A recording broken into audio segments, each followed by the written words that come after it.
like part. Actually, it's the first part of the month, the most fun I have. So I'm still a little. So please excuse my love, sexy, classy, nasty kind of hate because I'm tired. Oh my God. So, what inspired you to do erotic poetry? Oh, for that theme to that event, or just in general. For that event, because there wasn't anything there, and there would, like you would get the occasional closed mic show that would have a love or actually more of a sex theme. And it was just noticing that even at some open mics, some people aren't comfortable doing their love poems because everybody is always so hard hitting with the social justice or with the mental illness issues in their poetry. So there really just wasn't a space. The other nice thing about Grapevine is, and I say this every show, so every poet that touches the stage, everybody that's in the audience remembers, is that as poets, and as my two poets that are also here with me today will testify, we will spend every day of a month going to open mics, doing varying shows, talking about the issues, talking about the government, talking about why everything sucks, talking about the police, whatever it is. We're talking about this stuff, but we don't take the time to remember that there is a reason why we decide to continue living this life and pushing through. And it's because we all love somebody or something, even if it's their dog. We all express ourselves in an intimate manner. We all have sex some way, shape, or form. So, and these are the things that make life worth living, make everything worth happy. It also gives us a chance to, take off our heavy, how can I try to say, our heaviness. Like we can emotionally undress and relax, take off our issues for a little while, and if it's only for 2 hours. And I hang around a lot of social justice poets and people that are doing that work, and they tell me all the time that you don't know that even though your venue, in my mind, is small and we're a little silly and we're very unconventional in what we do, they're like, we need that space to be able to come out and do that. Okay. It's a release. Yeah. That's what's up. Because you are actually one of the first erotic poets that I've came in contact with. And, you blew my mind. I was like, well, she said what? Oh, shoot, you should have been there last night. I'm going to direct you to some stuff. I'm going to direct you to some, because my future. You and Soul Touch. Yeah. Y'all are my two, like, get your ears ready, They're bound to say anything out there. Oh, trust me, the best ones, you're liable to hear anything. And I've traveled the country doing it, I've traveled up and down the East Coast. And the things I hear on stage, some are just mind-blowing. It is just mind-blowing when the artists really put their poetic devices into talking about how it comes a couple of ways. How good the sex can be, not a blow-by-blow act of how they have sex, but how good that intimacy makes them feel inside. How good there are ways that I've heard erotic poetry that sounds like nothing more than XXX poetry porn. Like, y'all know the stuff that y'all used to get for like $5 in the back of the room. Like, I've heard that. Not my favorite thing, but like last night, okay, so I discussed it earlier. My feature was Lamar Hill, one of the most respected poets in the show I've been trying to do. And he has a poem about sex and about what he is about to do and how great this night of sex is going to be. But he's talking about how he's going to mess up your hair. Oh, no. Not my hair. What? So you're getting the ladies all in their feelings. The whole poem is, like, the opening line of the poem is like, if you're coming to my house, don't even bother getting your hair. On one hand, I am mad at myself because sometimes I will live record my features, even if I just do it to myself, Right. so that I can live it again later. But last night, I think I just wanted to be so much caught up in I just wanted to be in that moment of him featuring in this love and erotic set. Now, this is the second time Lamar has featured for me this year. Okay. I featured him down at Busboys and Poets, but that was a whatever you want to do, I'm here for it. I don't care. Okay. But to hear him do a full love and erotic set for 20 minutes was a sight to see. And then on top of that, he was not feeling well. And that's how he started off. He's like, I'm just getting over food poisoning. He's like, he's like, I wasn't gonna miss my commitment to this show but so please forgive me. So it's like he's got ginger ale. People are giving him activated charcoal. They making him, they working on. No, because like he wanted to do it, and but we wanted him to feel healthy and feel well, and it was amazing. So like I said, I got so caught up in what he is about to do and watching him work in this manner, because when he's featuring, it is always, I see him at open mics and it's one thing, but when he is the feature, it just ticks up. So please understand, I've known this cat for 10 years, almost 10 years. So it's like, so for me to still say this like that today. Yeah, he's been around for a minute. He's from the area? Actually, he's from Newark, New Jersey. But he is very well known in the Baltimore poetry scene. Baltimore legend poetry scene. And the other thing about my December shows, which I need to next year remember as I start pumping it out, I don't know who's featuring yet, but I have somehow I always get somebody to feature that hasn't featured in a while. Like, not that they're not known, but they've just kind of been sitting back, not really doing anything. And for the December Grapevine, I'm able to get them to come out and feature, and these have been this is my 4th December doing the show. These have been the most amazing features every year. Awesome. What's up? Congrats. That's what's up. Congratulations. Okay, so we also have Miss Queen A.M.I.N.A over here. Oh. Miss Queen Technology right now. I sure. Hey everybody. So what you got going on? Real quick, I'm live on my Queen Speaks on my YouTube, so you guys will be on there as well. And I'm live on my Queen A.M.I.N.A page on my Facebook, so I want to say hey to everybody on there. We got a couple viewers, so you know, Miss Pandora Box, thank you for having us. So right now, let's see. Right now, I am trying to get more poets, more writers to join my publishing company, Shortwell Publications. I am looking for all types of authors, children writers, poets, singers, anyone that wants to get their voice out there. But again, like I said on my show a few weeks ago, or last week, was it this week? I think it was this week. On Thursday, I had a show. I had a gentleman from Jersey as well, by the name of Mike Ristick. He was awesome. But I was explaining, I'm promoting all types of book besides, you know, the Side Chick Wins. I don't know why I can't promote that book. I don't know why I don't want to publish that book. I can read that book. I need to read that because a lot of people got a problem with the side chick. No, because I'm telling you, like, I don't know what it is about me and the side chick. Because I'm a real woman, and I swear to you, the side chick ain't gonna win in my battle. She ain't gonna win. I mean, I'm gonna be, listen, it's gonna be pieces of it and all the pot planters that I pass out to all my neighbors as I move away from the city, okay? So she ain't gonna win for me. So I don't know why I can't promote that. But I am looking for all types of writers at this point. And I'm working on my poetry. Because, you know, I'm more of a writer than reciter. Somebody told me to just say it. I am a reciter, but I don't want to just fib. I don't lie to myself or the world. I am a writer. Yes, I am a writer. So I'm working on it. Yes, I'm working on it. So I'm excited about that. So let's see. What did I just drop? I just re-released. I just released this poetry book, In the Heart of the Queen. It's my very last one. It's the smallest of all, but most of the poems are so... They're going to tug at your heart. I'm not even going to lie. Most of the poems are definitely going to tug at your heart. It's all about, I have a couple things in about what was going on in Baltimore, some things about Sandra Blaine.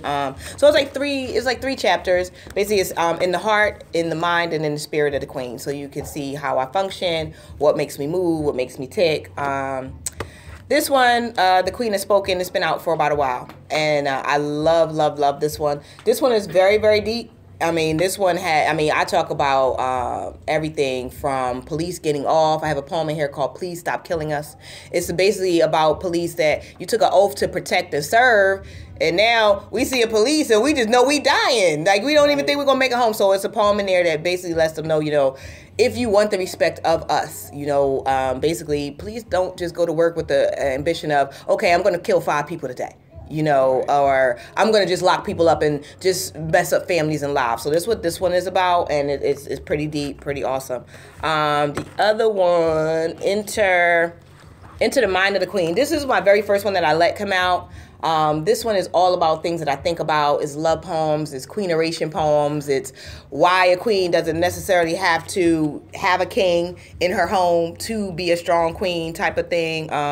It's just, this one is just really, really about woman power, you know, enter the heart, into the mind of the queen. So, because I'm all about women empowerment. This one, my phone. And I don't know what's going on with my connections. But this one is, If Some Wishes Came True, is my very first novel. I wrote this novel because I basically felt like, okay, I have never written a book. I know I can write a book. I'm going to write this book. And I bought some of those, you know, those art papers, like the easel paper.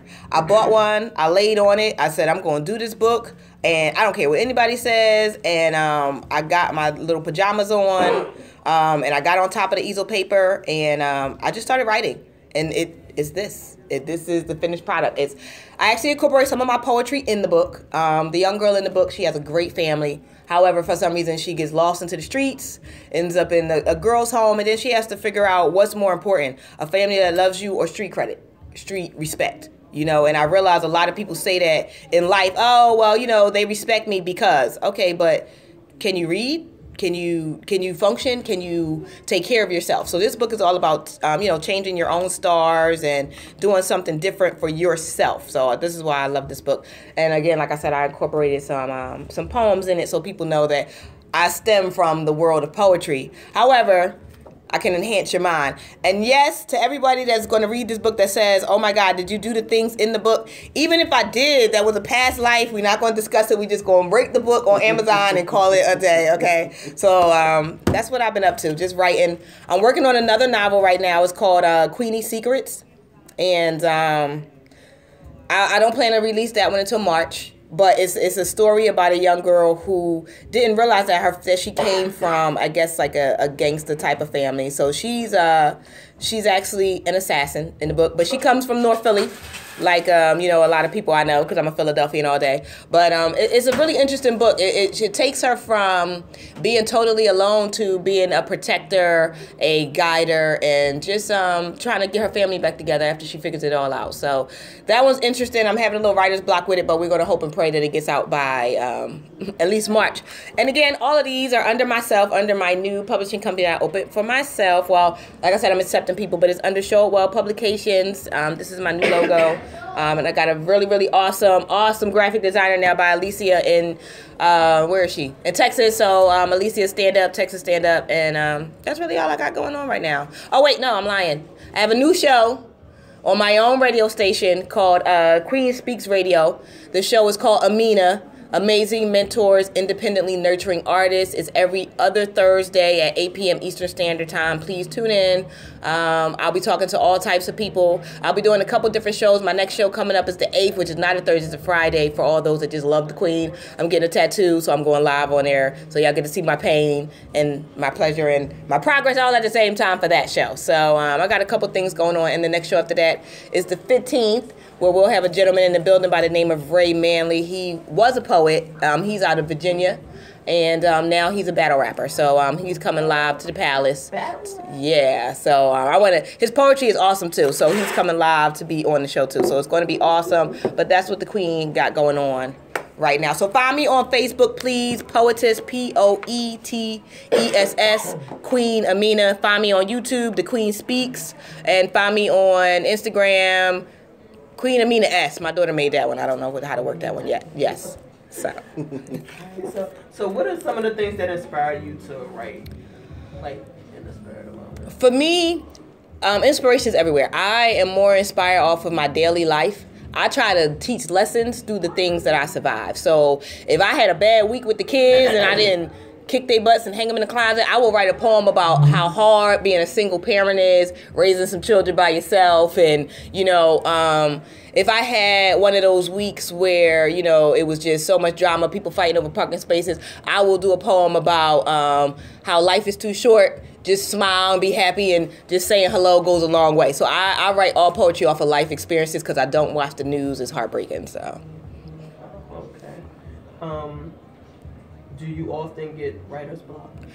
Writing my novels, I do. And then I have to read it over and over and over again. And if I'm not inspired, what I have to do is put it down, try to, get it out of my mind and come back to it later. I give myself at least 48 to 72 hours. If I still can't come back to it, then I might reread it again. But I get writer's block a lot with novels. Poetry, not at all. Poetry, I can sit down and the thoughts will just come straight out onto the page. I won't even read the poem. I'll let someone else read it just to get their opinion. They're like, oh my God, that is awesome. And then it's like, oh really, let me read it. So yeah, poetry, no writer's block ever, but novels, yes, writer's block all the time. Like Queenie's Secrets, I've been writing it now for 2.5 years. Like seriously, so I got the first part, I got the ending, but the middle is like, girl, what are you doing? So yes. Okay.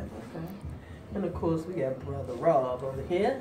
Brother Rob, the Poet Brown, or Brother Rob, if you don't feel like saying the whole thing. I know that's I right. do. I'm a spoken word artist. A poet. Poet also is an acronym for people of extraordinary talent. Group out of Chicago, Black Ice running the show. Spoken word artist, poet, old school break dancer, part-time rapper, good pencil artist, butt scratcher, beer drinker, everyday average brother, you know what I'm saying? Ain't hard to get along with, With my work hours, man, I miss out on a whole lot. Sister was just talking about bus boys, which I love to frequent when I'm available, but when you work 3 to 11, all the action's going on, then I get off at 11, by the time I get to the venue, everybody rolling out. So I get my flow on through the blog talk scene and stuff. A good partner of mine in rhyme, who's also a member of Poet, Larry Edwards, he turned me on to that, and which was a good thing because it kind of broke me out of the DMV shell. You know what I'm saying? Since doing that, I've been blessed to go to Chicago about 3 times already, New York, Philly. I haven't been down south yet. I really want to get down there and spare some punk around, you know what I'm saying? And stuff. I'm a spiritual, cultural type rapper. Poet on that type of level. Love God, hate the devil. And I'm a storyteller. Sometimes when people hear me do my spiritual stuff, it kind of puts me in a box. But sometimes I also like to be every day with it, and sometimes we curse. No matter how cool and blessed we are, I ain't gonna say claim how blessed we are. We have them moments, and I put that in my poetry in a minute. But I ain't cursing just to be cursing. I'm cursing to say something, because usually at the end you be like, oh yeah, okay, I got that, yeah, So yeah, I've been doing it for over 20 years. I started off as a rapper like in the late 80s and stuff. And my problem was I couldn't find a damn DJ. So one time I went to a poetry venue. I was like, man, I could do that. They ain't got no DJ and stuff. So, I just eased on into poetry. I got a CD out called Incomplete. It's mostly spiritual. And I'm working on an EP right now. And I got a dope little song. I sent you a copy. And I got another one that I'm working on called Ghetto Tour Guide. I'm just waiting on it to be cleared through CD Baby and Amazon. Then I'm gonna start advertising and stuff like that. And there it is. Okay. All right, y'all. So let y'all know Mr. C. Thomas have entered the building. Hey everybody, how y'all doing? I'm coming back. And since you rapper, I got something special for you. You got it. How y'all doing today?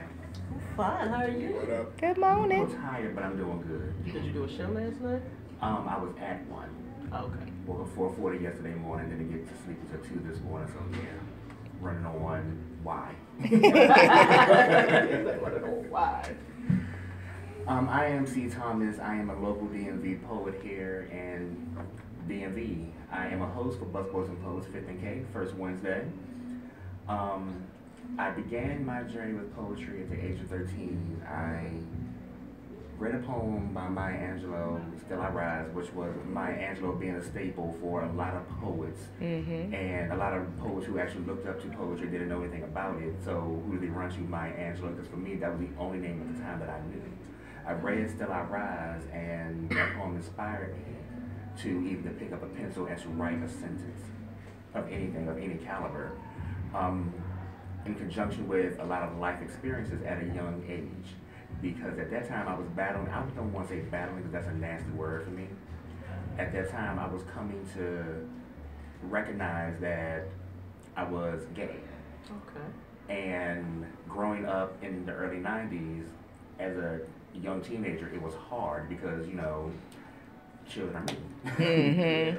But with that, I don't look at it now as something that was bad. I look at it as they gave me armor to go out in the world that was cruel. So it was training for me. It was a full-on training battleground for me to become the person who I am today. That further fueled a lot of my writing. Within my writing, it's a lot of me talking about me being how proud I am for being gay, a lot of Black Lives Matter, fighting for the SGL LGBTQ rights and campaigning for that, and also campaigning for child abuse prevention awareness.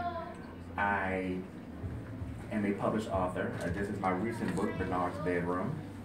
Awesome. 4th edition. This is my 4th collection of poetry.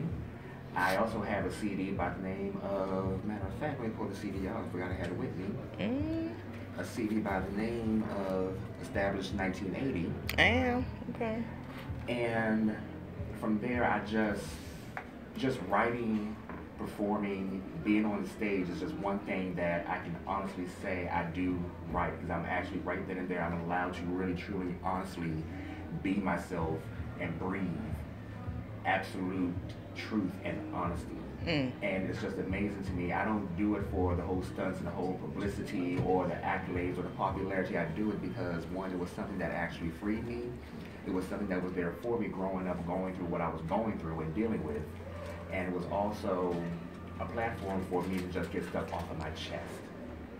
But it's very humbling when I have people come up to me and say, your poem really touched me, your poem opened my eyes, your poem made me change the way I think, your poem did this, it did that. That's a very humbling thing for, I can say, for any spoken word artist actually to hear, because it actually keeps you grounded as an artist and makes you want to go further and open yourself up more, to do more and to be more, to touch more.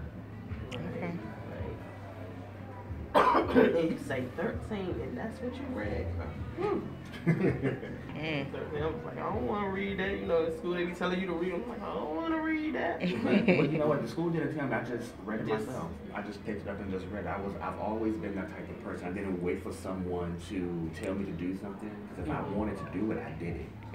No matter how old I was. Like to this day, I don't wait for someone to say, hey, Chris, go ahead. I will do it. And Sherry, who I know, and Nightlife, who I know, they can tell you I do that. And then I will push them or push people around me who I love in that direction. And it's good to surround yourself with people who is welcoming of that, because they're going to do the same thing to you, to make sure that you stay on the path and to make sure that you are aware that's what you're working for, that's what your focus is.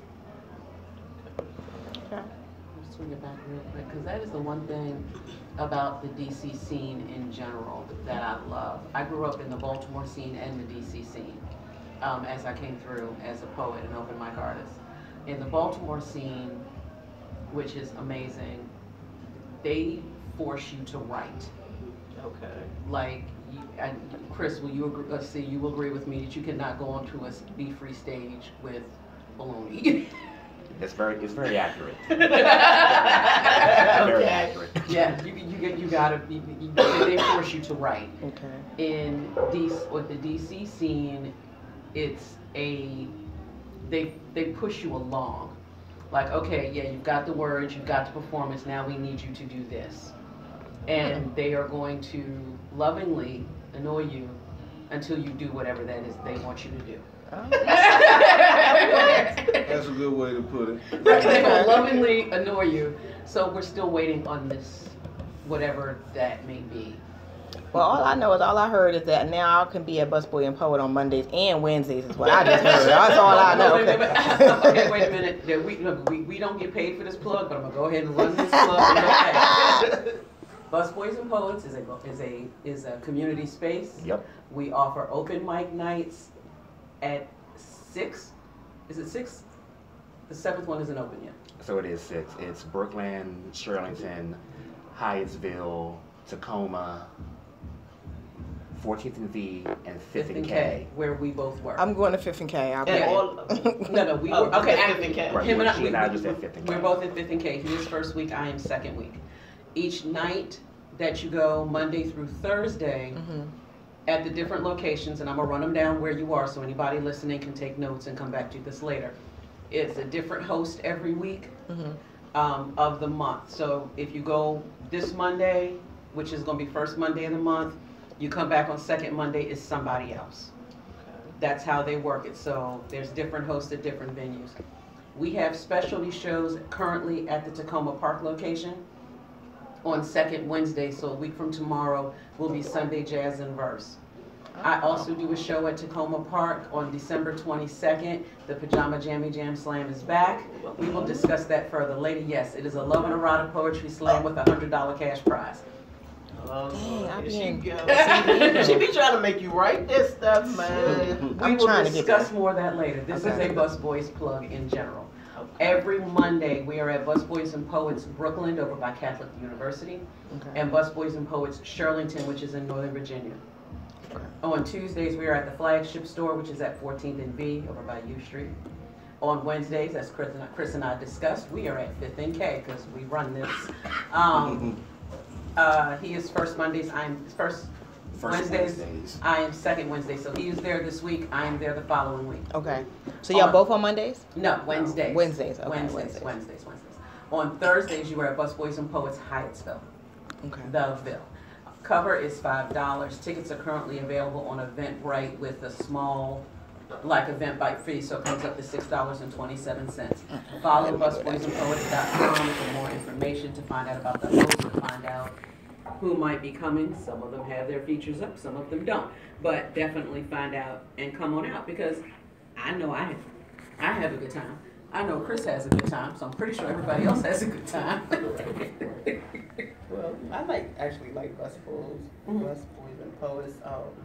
The very first time I took the stage was at Shirlington. And it was comfortable, very welcoming, But like I say, I write, so my deliverance was, it was alright, but they got the point. They took the time with me. There's no such thing as all right. It came from you. It was the bomb. Trust us. We understand. Right. Do not ever, ever, ever diminish your work in my presence. Yes. Okay. Yes. Because we think it's perfect. And we will tell you to come back. Like, we're waiting. That's what's up. I can say one thing I can't speak for all the hosts, but I know for me, I encourage people who haven't been writing in a while, who haven't been on the mic in a while, or who just been on the mic for the first time, come back. Apparently you're here for a reason. You came here for a reason. You have something to say. Keep saying what you have to say, because eventually that have is going to turn into a need. That need is going to turn into that need is actually going to turn into a message for somebody, and that message is actually going to become a flock. So you want to keep coming, keep going. Do not stop. And the other thing is that as a writer, artist, poet, even if you are experiencing writer's block, which does not exist. If the words are not if the words are not flowing as freely as they should, I'm going to say it that way. Something about a perfect night at an open mic. I have another analogy that I used last night. A good open mic is like great sex. The more energy you put in, the more energy the person on stage puts in. I can relate. I said it is the best group sex experience you will have. It's a great open mic because you're putting in energy, everybody's putting in their energy. So even if in that moment you're not feeling the most creative, that you don't feel that you can get the words out, come to an open mic. There are many a night that even if I don't have a full poem, I walk out of there going, okay, I need to write about this. True. Right, y'all. Oh, no. Miss They were there. Nightlife. has entered the building. Hello. Hello, everyone. She's so shy. How you doing? I'm fine. How are you? I'm fine. Good. So, what type of poetry do you write? Tell us a little about yourself. Okay. Surfacely, I write about the Black woman experience. Because that's what I am. That's what I experience every single day, and that's what I'm surrounded by. And so, the experiences that I write about may be my own, or that of somebody that I know, or maybe just a story, something that connects with me and it makes me feel some sort of way. I'm a Texas native. Go Cowboys. Yes, we the boys. Yeah, all right, whatever. You see the room colors. Sweet, my wedding was this color. And so my mother and my matriarch is in Texas. My father and my son is in New Orleans, Louisiana. And so I started writing when I was 15. And I was writing, I cannot find that set of poems, but I think that was some of my greatest work, like thinking about the titles of the poems and the content at the time for a 15-year-old. I think it was amazing. But I can't find it. So, but I didn't perform publicly until I was 30. And it was healing for me. It's to keep myself out of jail, to be honest.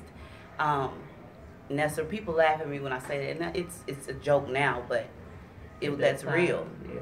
And so I've been writing ever since. And then I kind of got pulled into this whole erotic thing because I'm glad she brought it up. I'm a very sexual being. I think it's freeing to be so, and it's tied into my creativity. And so I enjoy writing those. They hit me out of nowhere. I wake up out of my sleep and start writing pieces. I have pieces of poems everywhere, and when I write, oftentimes I go and pull those together, and then sometimes it's like, you gotta say this, you got something to say it. And so I do, and I have fun with it, and here I am. Okay, wait a minute. She left out the headline in that portion of her intro. There is a traveling poetry crew that has been on HBO called the Punani Poets. This is a Punani poet. I was like, I got some celebrities up here. What? I traveled with them. I did a good tour with them, maybe 4 years. I had to audition live in Houston. Okay. And I had to do it twice. And the first time, the crowd loved me. And so Jessica wanted to be sure. And so I did it again. And they loved me, and then I went on the road the next day. And I've been traveling with them for 4 years, co-producing shows. It was a great experience. I got married, and so kind of flew back. And, That's what's up. I had to put my apron on and put my stuff away, except for Friday nights. But yeah, it was a great experience for me. It taught me a lot. It challenged me. Love is one of my favorite poets. Love the Poets out in Baltimore. She's one of my favorites. Shout out to Love. Love her.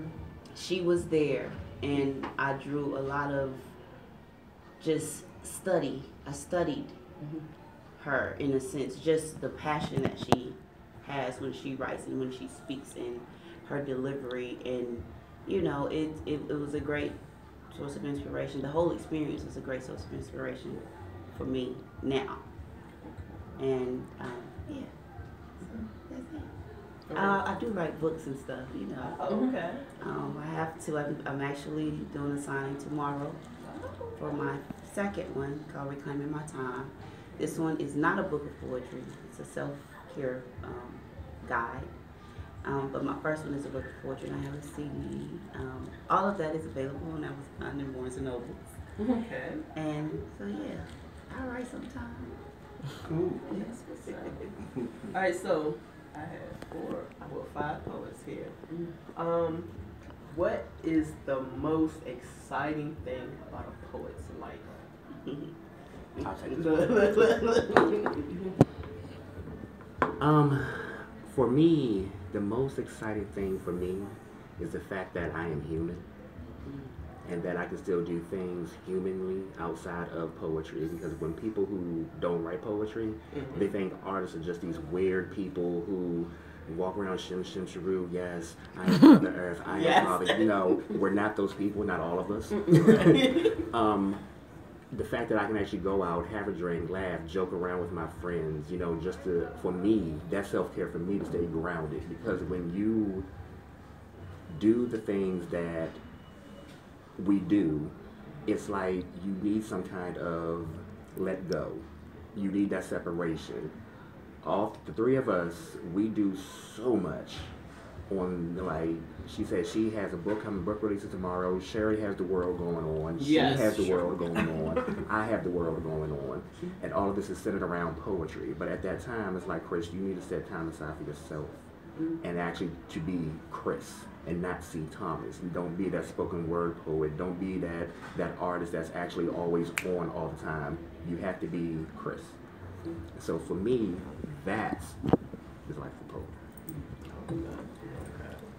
The most exciting thing for me is because I'm a poet, I'm an artist, I'm a writer, I perform, I do all of that.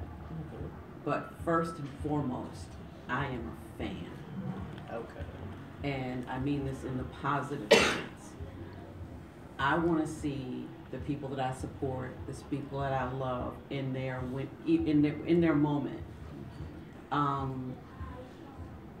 Thursday night, and this is what I mean by this, I want to see them in their moment.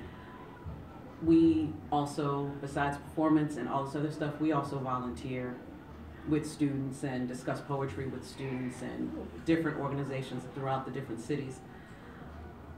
One of the organizations I work with in Baltimore has a Youth Poet Laureate program.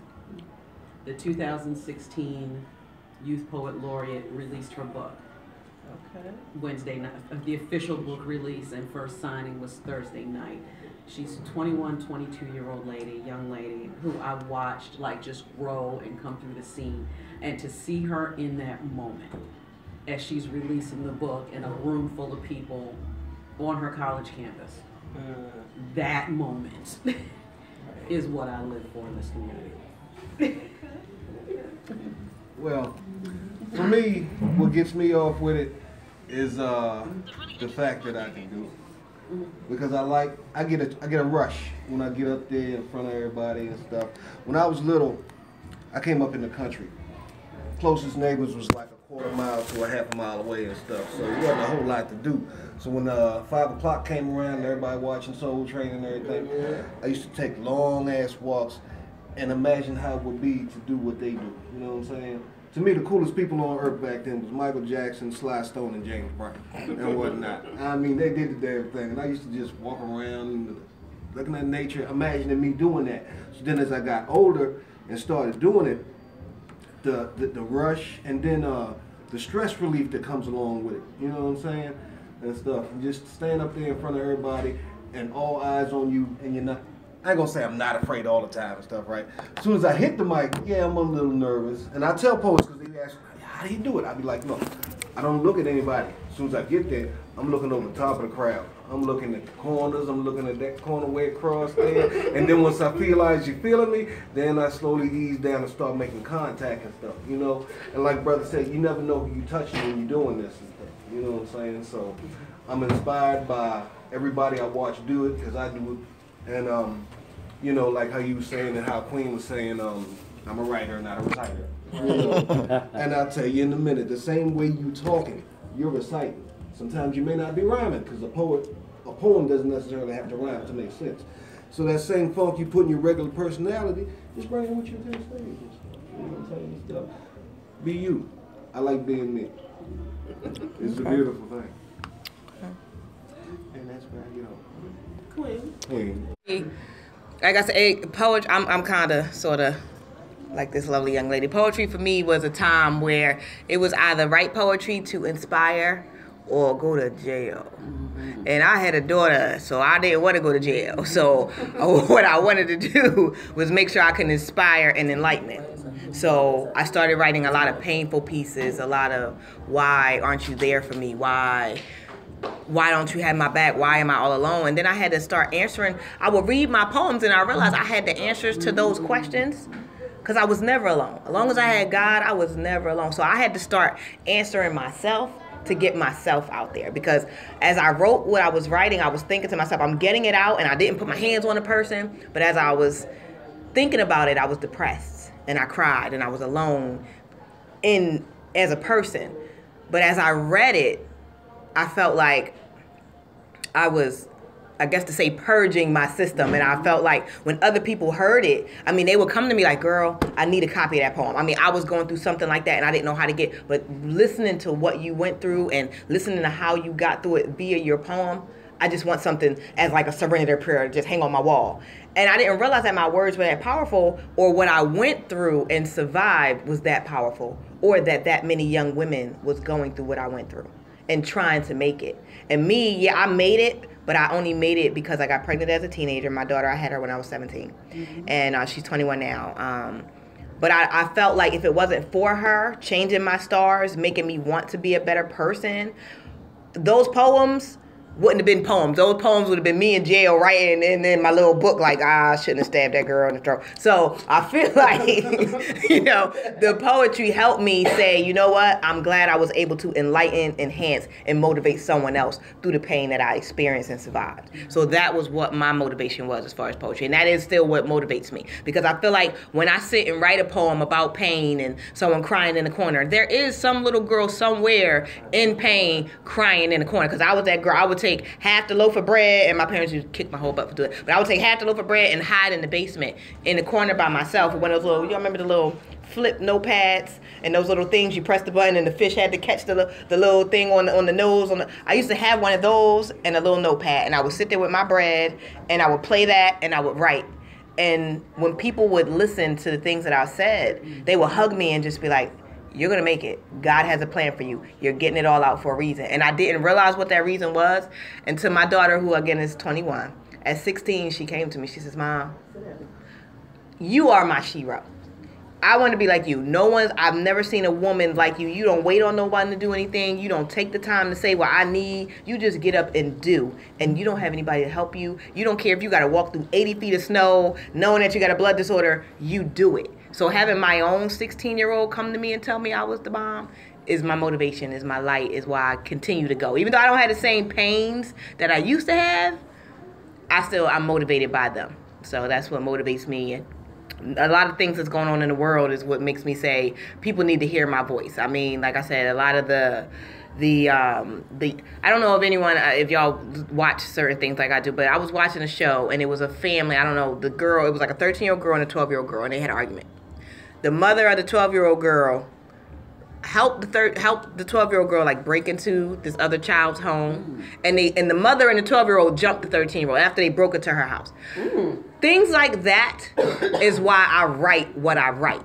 I write for queens to be enlightening, for queens to work together. And I felt like that 13-year-old and that 12-year-old could have talked it out and became better friends. But after that situation, now the mom's going to jail, the daughter's going to foster home, and now what? So I write for people to sit back, don't just react, think about it first, and then make your move. So that is one more reason why I write. So that's why the queen does what she does.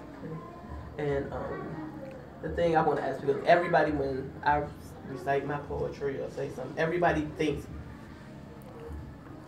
it's about me.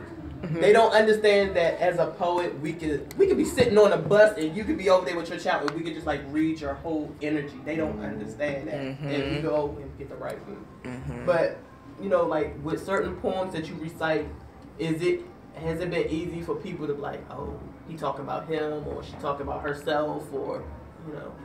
I don't want to go first, but I'm gonna have to go first on this one. I'm gonna tell you like this. Recently, because I just got married in June. Congratulations. Thank you. But my husband, immediately 3 weeks later, my husband was deployed to Korea. So lately, I've been writing a lot of poems about just touching your heart and, my whole phone died, but anyway, touching your heart and things of that nature. And people inbox me immediately. What did he do? What did he do to you?